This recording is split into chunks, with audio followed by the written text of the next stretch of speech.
जिंदा है इस दुनिया में। आज मालिक बड़ा मेहरबान है मुझ पर, एक साथ कितनी खुशियां दे रहा है।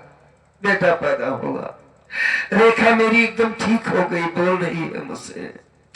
कई सालों के बाद हमारी रंजना पागल हो गई थी, मुझसे मिल गई। हमने बड़ों से सुना था कि जो दूसरों का भला करता है उसका भला हो जाता है। आज स्वयं देख लिया मैंने। रंजना भैया तो कुछ बोल क्यों नहीं रही? अभी तेरी तबीयत पूरी तरीके से ठीक नहीं हुई का? ठीक है भैया, हाँ लेकिन मैं ये क्या देख रही हूँ हाँ कि आपके हाथों में कोड़ हो गया। हाँ बहन का इसके पहले तो आप ठीक थे ना भैया? हाँ ठीक था। उस मालिक की मर्जी है, क्या करेगी गुड़िया। आंखों से दिखाई भी नहीं देता मेरे। क्या हुआ आंखों में? राहुल कुमार ने मेरी आंखों में जहरीली दवा डाल दिया बाबू रानी के कहने पर। हाँ भैया हाँ अब मैं राहुल भैया को कभी माफ नहीं करूंगी। अब मैं उसकी कलाई में कभी राखी बांधने नहीं जाऊंगी भैया। नाराज हो तुम। रेखा मर चुका है, केवल हमारे पास एक ही भाई है। तू भी तो यही कर रही है जो राहुल ने किया था। नहीं, ऐसे नहीं करते अपनों के साथ बाबू, ऐसा नहीं करते। जब बच्चों से गलती होती तो बड़े उसे माफ करते हैं। माफ करने वाला ही तो महान होता। आज हम उसे न माफ करेंगे तो मालिक मुझे भी नहीं माफ करेगा। रंजना तेरे भैया ठीक मैंने उसे माफ कर दिया, तुम भी माफ कर दो। हाँ गुड़िया, बड़ी मुश्किल से ये रिश्ता बनता है भाई बहन का। हाँ हाँ लेकिन एक बात करूंगा तुमसे मैं। का मानोगी मेरी बात? कहीं ना माना बोला। तुम दोनों पढ़ी लिखी समझदार हो, बेटा भी पैदा हुआ है तुम्हारे। आज मैं एक चीज मांगना चाहता हूँ तुम दोनों से, इनकार मत करना। मेरी जिंदगी का कोई भरोसा नहीं है, आंखों में रोशनी नहीं। हमें कभी भी कुछ भी हो सकता है। नहीं ऐसे ना बोला। एक आखिरी इच्छा हमारी ये थी, क्या हमरे राहुल को बचा लो। मेरे छोटे भाई राहुल की जान खतरे में। जान खतरे में? हाँ कहा था तो उसकी पत्नी जो है वो औरत नहीं, एक नागिन है। किसी दिन मेरे छोटे भाई को मरवा देगी। अरे सुनो, उसके लिए रहने पर वो ये कह रही थी कि मेरा पति नामर्द है, मुझसे संबंध बनाना चाहती थी, उसके खिलाफ बातें कर रही थी। जानती हो, जो औरत अपने पति के खिलाफ बात करे, किसी गैर मर्द से बातें करे, वो कभी वफादार नहीं हो सकती, ना बेटी का ना बेटा, वो दुनिया में किसी का वफादार नहीं हो सकती। जो अपने पति का न हुआ दुनिया में किसी और का नहीं हो सकती। वादा करो कि मेरे भाई को बचाने जाओगी। जा भाई हो, जाओ से किसी तरीके से बीरापुर लेकर आओ, हमारा मुन्ना बच जाए, बस ही जाए। हम जा भाई, हम जा भाई रंजना के लिए है कि जा भाई। ठीक है। और राहुल के समझाए बुझाए कि लेके आओ बीरापुर। अब एक बात बताओ कि बेटा हमारा कैसे है? तो अपने हाथ में लेके खुद ही देखो। नहीं मैं उसे देखूंगा नहीं, आंखों में रोशनी नहीं, कैसे देख पाऊंगा? हाथों में कोड़ है, हाथों में कोड़ है, बच्चे को अगर लग गया तो बवाल हो जाएगी। कुछ ना हो, इतने दिनों से जब हमको कुछ नहीं हुआ तो लड़के कैसे हो जाए कुछ? तुमको तो कुछ नहीं होगा।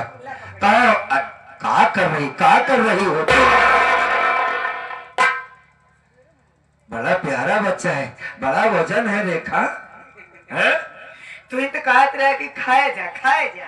हाँ चुकंदर तो बहुत तुम खाती थी, चुकंदर बहुत खाती थी, इसी वजह से मेरा बेटा बहुत मजबूत पैदा हुआ है। अच्छा एक बात बताओ, बेटवा क्या करे? अरे तुम्हारा ही तो है। औरत तो बाटे। अरे भाई ठीक है, माँ के पूरे शरीर का खून कैसे तो बना है, तो माँ ही का तो बात मानेगा ज्यादा ना। मैं ठहरा बाद उसका क्या नाम रखा है इसका? नाम भी कुछ नहीं, नाम ना रखे। नाम नहीं रखा? नहीं। हम सोचते हैं कि इसका नाम बढ़िया से रख दें, जैसे ये मोटा ताजा है। हाँ भाई ऐसा नाम भी होना देखने में खूबसूरत भी है, बिल्कुल रंजना की तरह। है? हाँ, जैसे रंजना छोटी सी थी, खूबसूरत थी ना, वैसे ही उसकी तरह है एकदम। ठीक है, मैं सोचता हूँ कि इसका नाम खली रख दिया जाए, कैसे रहेगा? बहुत अच्छा नाम है। कैसा नाम रहेगा? बहुत बड़े फाइटर का नाम है ये खली। एक तौली ही तो वजन मशीन बंद हो जाए। नहीं समझ रही हो, राणा प्रताप नाम था, लेकिन 100 पे भारी पड़ते हैं वो खली। देखो, आज के बाद हमारे बेटे का नाम भी खली होगा। बहुत तगड़ा जो है, इसे उठा, बहुत हो जाए, पकड़ पकड़ पकड़ पकड़। ये है खली। ज्यादा वजन ना? हाँ, और क्या, अभी कम से कम 8 किलो का हो गया होगा हमारा बेटा, है बहुत मोटा है। तब का 8 किलो खोएगा। और क्या समझती है? तौल में केवल 3 किलो। अरे बेवकूफ है, उसका कांटा नहीं सही था, मेरा कांटा सही, मैं सही बता रहा हूँ। अब इन्हें खाली नाम रखा है, एक तौल नहीं पावता। 8 होगा कि 3 होगा कि 5 होगा। सारे बच्चे हमारे खुश है, मेरी बहन हंस रही है, मेरी रेखा भी हंस रही, मुझे भी इस बच्चे ने हंसा दिया। एक काम करो जी, मुझे लिटा दो, थोड़ा आराम करना चाहता हूँ। अच्छा ठीक, आवा। ठीक है जी। कौन? रेखा? और तोरे लगे के आई?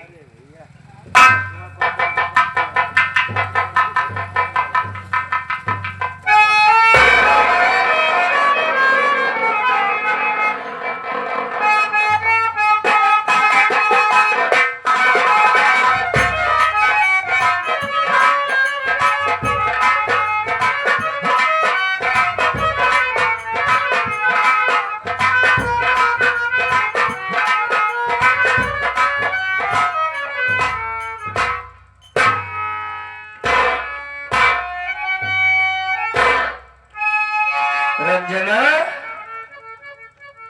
अरे खली की माँ, लोग दोनों सो गए। चलो अच्छा हो, अब ये सो गए, मैं यहां से भाग जाता हूं, क्योंकि औरत मुझे कभी छोड़ेगी नहीं और मैं अब किसी का सहारा नहीं लेना चाहता हूं। आंखों में रोशनी थी, किसी तरीके से जान बची थी, कट रही थी जिंदगी। अब जवान बहन साथ आ गई है, अब ये दोनों कमाए और मुझे खिलाए, ये कतई बर्दाश्त नहीं कर सकता मैं। किसी नदी नाले में गिर जाऊंगा, कूद कर अपनी जान दे दूंगा, वापस दोबारा लौटकर घर नहीं आऊंगा। बस परमात्मा हमारे बेटे खली का ख्याल रखना, इसे जिंदा रखना दुनिया में। खली की माँ जहाँ रहे वो दुनिया में सलामत रहे, मेरी बहन ठीक रहे। चलता हूँ, माफ करना हमें।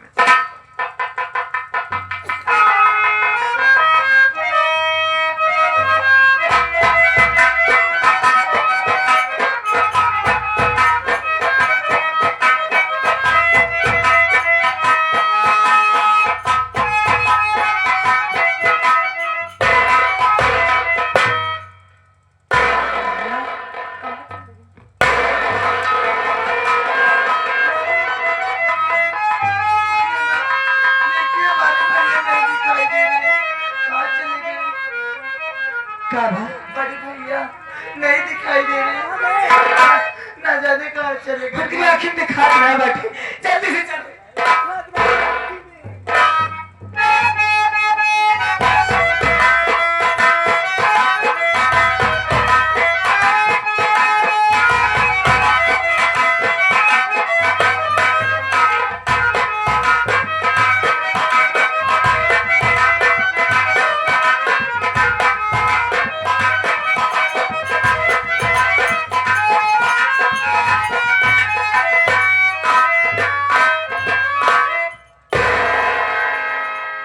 बड़ा सुनसान जगह है, चलते चलते काफी दूर चला आया हूं मैं। लगता है जंगल है, एकदम सन्नाटा है, कोई आवाज भी नहीं आ रही, इस जंगल में कोई चिड़िया भी नहीं बोल रही है, और हमको तो दिखाई दे नहीं रहा कुछ भी होगा हमारे का समझ में आएगा।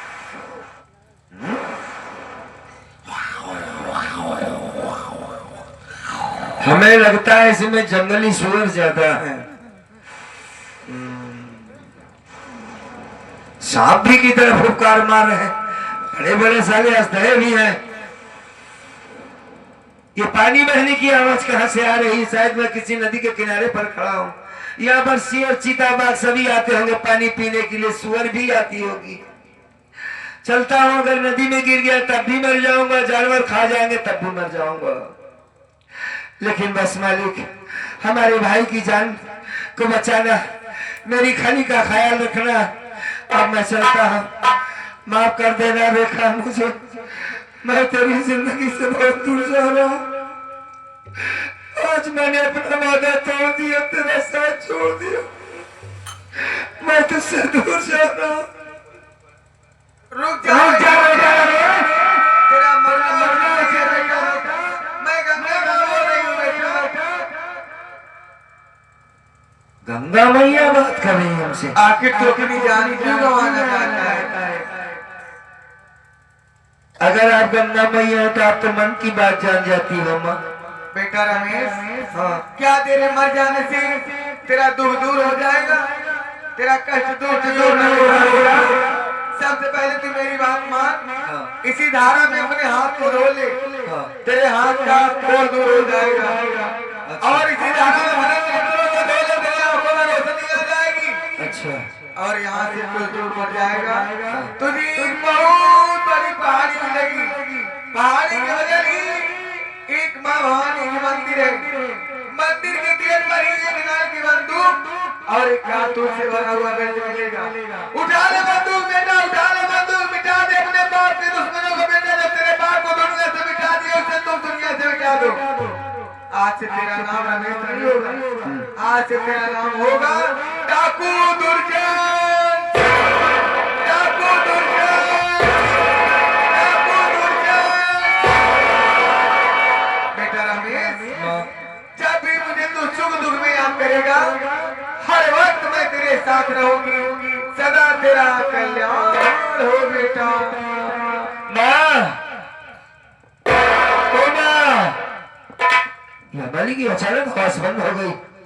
मेरे कानों में कैसी आवाज की मैं गंगा भैया वहां बोल रही। बहते हुए जल में हाथ धोएगा कोल ठीक हो जाएगा, मुंह धोएगा आंखों में रोशनी आ जाएगी। डाकू दुर्जन बनकर जिंदा रहना, मरना बंद कर दे। वाकई अगर ये सत्य है तो माँ ने जैसा कहा वैसा करता हूं। मैं पहले चलता हूं, पहले हाथ मुंह धो लेता हूं।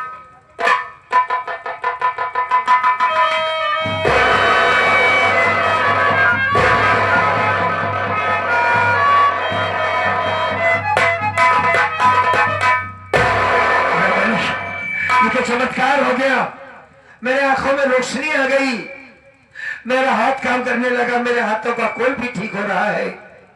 धन हो गंगा मैया, आपकी महिमा अपरंपार है माँ। आप मरने से मुझे बचा लिया। माँ ने कहा कि पहाड़ी पर जाएगा कारतूस से भरे हुए बेल्ट नाल की बंदूक तुझे मिलेगी। आज के बाद तू रमेश कुमार नहीं बल्कि डाकू दुर्जन सिंह बनकर रहेगा। ठीक, अगर मैं कभी हो ये वरदान है दोस्तों, तो मैं पहाड़ी पर जरूर जाऊंगा और अपने बाप के कातिल को इस दुनिया से मिटा दूंगा। मैं आज के बाद ये रमेश कुमार नहीं, डाकू दुर्जन सिंह बन गया।